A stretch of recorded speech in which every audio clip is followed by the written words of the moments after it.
All right, Chapter 8. Chapter 8 covers on a couple of string methods that exist in Python that some of them you're very familiar with, such as like a substring and how to concatenate strings together. But the other ones are a little bit more different. Some of them you probably have never seen, but they are very useful for working with strings. So, I mean, obviously, a little recap, there is a lot of operations that you can do with strings, and many different programming languages, they um, apply different tools for working with those strings, or they also provide many different functions that you can do on strings. However, in Python, they're a little bit different and they work a little bit differently and a little bit easier to understand just in general how to work with strings in Python specifically. Now, a little recap what a string is. A string is just a sequence of characters. So anything that consists of characters, it can be words, it can be usernames, it can be emails, it doesn't really matter. It can even be numbers. As long as you register them as a string for your computer, they will automatically be a string. They will automatically be a sequence of characters. So there is a for loop. I think we already covered it in previous chapters. There is a for loop that exists in Python to go through each character in the string. So what that for loop will do for you is however long your string is, for example, if your string is 40 characters, right? For example, some kind of message or a welcome message on your website, doesn't really matter. This for loop will go through each single character that exists in that string. And then inside of that loop, you can specify what that loop needs to be doing, either storing each character in an array or printing out each character one by one, doesn't really matter. But in Python, useful thing to know is that you can create a loop that will go through each character of your string. Now, also there is a such thing as indexing. An index is a subscript of your element. So basically where your element is located, that's called an index of the string. The index starts at 0. So this is the format to assign some character from a string called myString. I will be the number of the index that you want to access in that string. And what this sentence is doing is just storing that one character in a variable called character. All right, let's look. This is an example of that for loop that I was just talking about. For each character in the name, we're going to print a character. So for example, in this case, we have a string called Juliet that is stored in the variable name. If we use our for loop that goes through each character and prints that character, this is what's going to happen. So during the first iteration of the for loop, it's just going to access J and it's going to print J. Now, after the second iteration, we're going to look at the second character, which the subscript of 1, and it's going to print U. Then the third iteration, and it's pretty, it's pretty self-explanatory. The third one is going to be L. Then at the fourth iteration is going to be I, then E, and then T. So as I told you, this is just a little example of what the loop is actually doing. It just goes through every single character that exists in that string and prints that character out. This is how you would access individual characters in the string. This is how they're accessed through the indexing. So as you can see, each character is assigned a certain number, even the empty characters. So this example is really great for showing you that even if you have a space in your character, visually there's nothing there. However, for your compiler, it counts as a single character. So as you can see, we have a sentence roses are red, and we start at 0, we finish at 12, even though there's only 5, 6, 7, 8, 9, 10, 10, 11, even though there's just 11 characters, we have 13 indexes starting from 0 up to 12. That is because we include also the empty characters. So just be mindful of that the empty characters are also part of your string. Now, a couple of errors, just one error, index error exception. That exception is pretty common. You probably will see it a lot of times. And if you see this error, you are either checking the index that is out of bounds, which means it's less than 0 or more than how many indexes exist in your string. Or yeah, just your loop is going to be iterating beyond the end of that string. So for example, with this one that we have right here, if you were to look for a character at index 13, for example, right? But hypothetically, there's an index 13 here that you want to look at. You will get that index error because the index 13 does not exist in your string. So that's the only thing that means. Either you're checking for a negative number in your string, or you're checking for the number that is larger than the last index of your string. That's when this index error will occur. Length string, you're familiar with this one. This will just return how many characters exist in that string. So any string that you want to check the length of, you can use len, then put parentheses, and put whatever string you want to check. And this function will return to you a number that will represent the length of this string as a whole. So this one right here is same, roses are red. This will return 13. And you might think, oh, but it ends at 12. However, there's 13 characters. That is why that function, if we use it on this string, will return the number 13. All right, concatenation, again, it's a topic that you are familiar already with. This is just adding two strings together. You will use the plus operator. It's very simple. You just use the plus operator, and after the plus operator, you can put any string that you want to add to the previous string. And let me show you an example of that. For example, we have a variable called name that consists of Carmen. Now, this name is attached to the string Carmen, right? The variable Carmen. However, if we are adding right here, concatenation, if we're adding Brown to the end of Carmen, now this name will not be storing Carmen anymore. It will be storing Carmen Brown. However, you might think, looking at this, you might think that the string, we just add something to the string, right? The string doesn't really change. However, that's not correct, because in Python, the strings are immutable. And what that means is once you create that string, you will not be able to change that string. So whatever sequence of character you assign to your variable, that sequence of character will be attached to that variable and it will not be changed. However, whenever you use concatenation, what happens, instead of just adding more sequence to your previous string, you are basically creating a whole new string and just reassigning that variable to the new string. So don't think of it as just adding something to the string. Think of it as creating a completely new string when you're using concatenation. Now, another couple of methods for working with strings. This one is called string slicing, and that you can use string slicing whenever you want to take a piece of your string that is smaller than your original string. And that is known as substring, also something that you're familiar with. Substring is just a part of this original string that's usually smaller.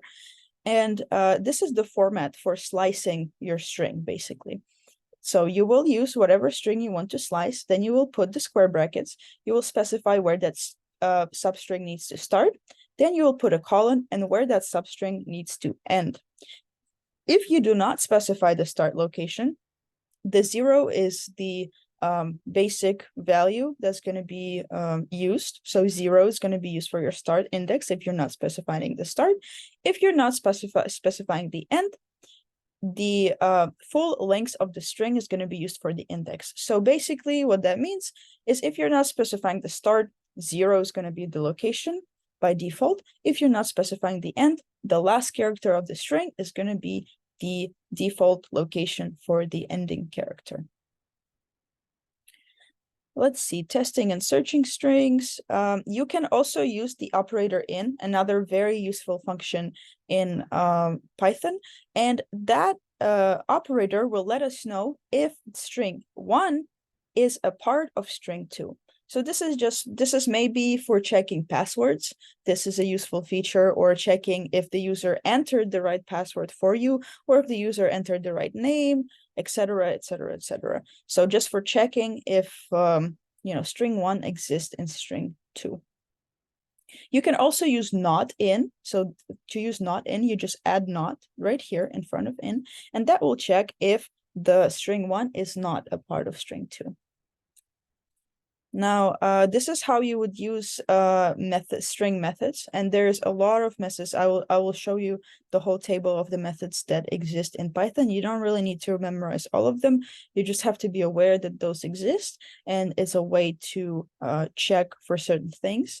However, if you ever forget how to write any methods or what they do, you can just Google string methods, and you will be reminded there are plenty of tables and infographics with Python methods for working with strings on Google. Now, there are other methods that will check for specific characteristics that string have, and those methods are generally Boolean, which means they can either return true or false. And let me show you an example. So these are all true or false methods. Now, is ALNum will return true only if the string contains either letters or digits. So you're checking if your string consists of letters or digits. If it has at least one character of letters, and if it has letters or digits and at least one character in length, then it's going to be true. However, in any other case, it will return false. Now, is alpha is checking just for letters. So if you want to check if your string fully consists of just letters, you can use this method. It's going to return true only if it contains alphabetical letters. It will return false otherwise. Is digit, it's all in the name. Is digit checks for your string containing only numeric digits, so only numbers. Is lower checks if your string is all lowercase, so lowercase letters. Is space checks if your string contains only white space characters. So if you have a fully empty string, this method will return true. However, if there's at least one character that is not a white space, it's going to return false. Is upper is the same as is lower, just the opposite. It checks if your all characters are uppercase. Let's look. All right. Some methods will also return a copy of the string to you, which is a value returning function. Basically, we already covered those. If you compare two strings, they are case sensitive. Again, just a little recap. So if you have a string that is all uppercase and a string that's all lowercase, these, even though if they have the same name, for example, let's look at dog, all uppercase, and dog, all lowercase. These will be two different strings in Python because of the case-sensitive comparison. So the uppercase letters are not the same as the lowercase letters. Even though it is the same word, right? In our head, you might think, oh, this is the same word. No, that doesn't work like that. For a computer, these two are completely different. Now, here is more characters. We already covered some of them. Again, lower will return a copy of a string with all lowercase letters. So it will convert your original string to all lowercase letters. Now, upper is the same thing, but the opposite is going to return a copy of your string, but all uppercase letters. And there's just a couple of more characters that strip just means you're removing some characters. And these are just the way of removing characters from some of the strings that you might want to use them with. Let's see, programs. These are so these methods right here, ends with and starts with, they're also pretty simple to understand. So it just checks if your string ends with whatever you put inside of the parentheses. Whatever string you put inside of the parentheses is a Boolean method, as well as the starts with. It just checks if your sequence of characters either ends with a certain string or starts with a certain string. Let's see, find. Find is just for finding if a substring exists within your string. So you will specify whatever string you want to search for inside of the string. And with the keyword find, it's going to look for your substring. It's going to return either, if that string exists, it's going to return the first index of your substring, so where that substring starts. Or if it does not exist in that string, it will return -1. Now, replace, also another useful thing. Replace will take whatever substring you provide right here. It will replace each occurrence of that substring with whatever you specify under the new string. So for example, if you want to switch all of your commas in a sentence for periods, or if you want to switch all periods for an exclamation point, you can do that with the help of replace. You would put replace in an example of switching a period to an exclamation point. You will put replace right here, replace.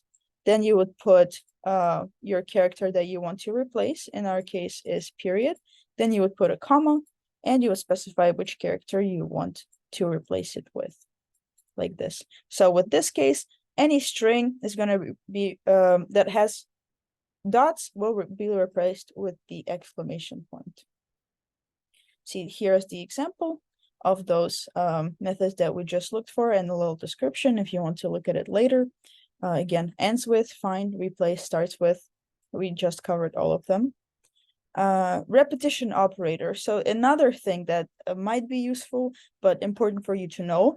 So this there is a thing that exists in Python that will let you repeat strings as many times as you want. So basically how that works is you're gonna provide a string that you want to copy, then you will put a multiplication sign, a star symbol, and how many times in this n, it was going to be a digit, how many times you want that string to be repeated. So for example, if we want, let's do the exclamation point again. If you want to take the string, right, exclamation point, and you want to multiply it by whoever, like 5 times, what's going to happen is that whole string is going to be repeated 5 times. If it's a word, for example, you have a word, let's see, again, something simple like dog. If we have a word dog and we want to repeat it, like, let's do 3 times also, 3 times, this is what's going to happen. You're going to have dog followed right after by dog and right after by the third dog, without any spaces, if you do not include any spaces inside of your string. So it's pretty simple, just repeats whatever string you want to be repeated.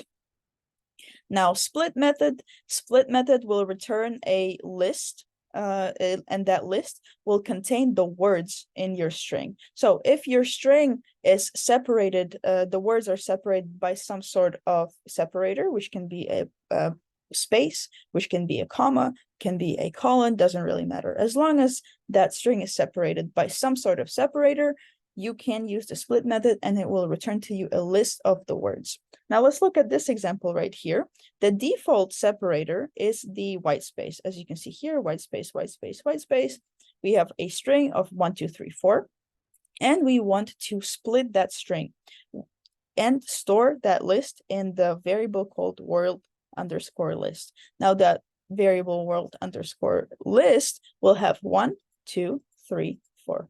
So literally all this function is doing is splitting your string based on the separator that exists inside of that string.